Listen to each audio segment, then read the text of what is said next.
share, colorful brawlers, moody cyberpunk, adorable adventure games, and so much more.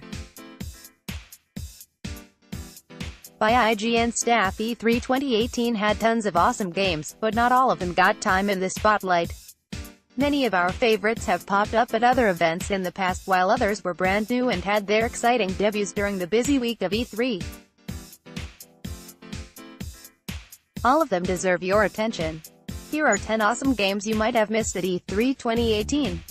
Sable I've never seen another game that looks quite like Sable. Its art style is simple yet striking, and the almost stop-motion animations of its main character stand in stark contrast to the smooth and fast ride of its desert hover bike. It's a game both inspired by and conceived before Breath of the Wild, and doesn't feel derivative even if you can climb over literally any surface in the same way. Sable still seemed early on when I played it at E3, but I am extremely excited to see how it grows. Ashen, inspired by Norse, Mayan, and countless other lore, Ashen's story is immediately intriguing and different. Its gloomy world was once illuminated by beings called Ashen, and with a spark of incandescence, there's hope the land can be washed in light once again with your help. Ashen, an action RPG to its core, is filled with tough, methodical combat and plenty of armor, weapon, item, and accessory options. My favorite, for example, was the headpiece that increased attack power with each uninterrupted attack. Casey Treachery and Beatdown City. It's been a long road for Treachery and Beatdown City, but the turn-based beat-em-up from New Challenger is looking better than ever. Plus, it got a surprise announcement for Nintendo Switch. Crunchy action set across vibrant city scenes mixed with the tactics of RPG-style menu-based move selection, making for a colorful 2D fighter that's as bright and punchy as it is thoughtful and calculated. Cloy Donut County. Donut County is from the Katamari school of puzzle games. You feed something, and it grows. Then you can feed it more. In Donut County, you're feeding a hole. You sweep the singularity around cartoonish environments, sucking in only what can fit through your current hole's aperture. It takes a little bit of physics to get pointier things jostled down the hole. Trees, RVs, and sometimes combinations of things. Firecorn equals popcorn results in goofy solutions, but Donut County may end up as more of a charming game you play to relax than a hardcore puzzler like, say, Catherine. Also, there are a lot of talking animals. If that's your thing, Samuel Desert Child exudes style. Every shot of you walking down its city's windy back streets, alleys, and shopping districts adds some striking new dimension to its world and your place in it. When you're not exploring the town hunting for ways to earn a kickbuck, you're trying to make it big in the world of hoverbike racing. Those races are intense, side-scrolling explosions of particles and power-ups, a nice burst of energy in an otherwise relaxed, stylized adventure.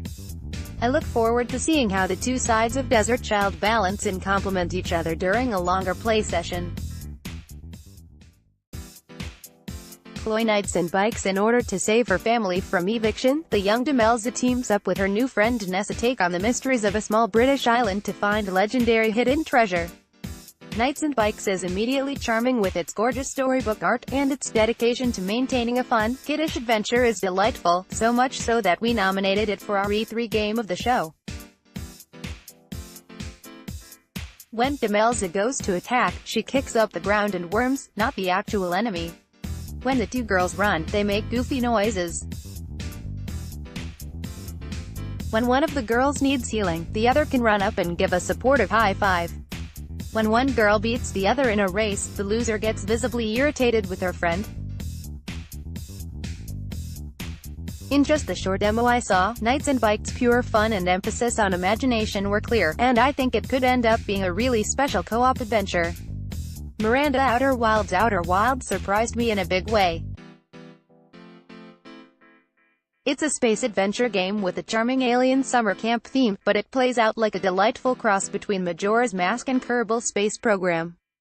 You have to pilot a spaceship with realistically modeled physics around a single, handcrafted solar system, exploring its planets, and finding secrets. The catch is that the solar system is caught in a time loop that resets everything every 20 minutes. You'll only be able to solve the mystery behind it by remembering what you've learned and getting further along the next time. It sounds like a big game too, and I can't wait to explore it.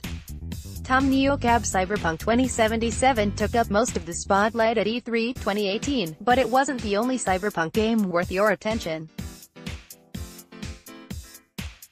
Neocab is an upcoming cyberpunk adventure where you play one of the few remaining human cab drivers in a nearly fully automated world.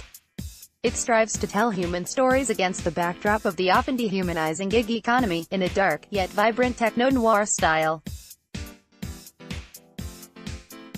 Watching Wadham gameplay or looking at screenshots of it without context is a bit like seeing the bare bones of a whimsical fever dream.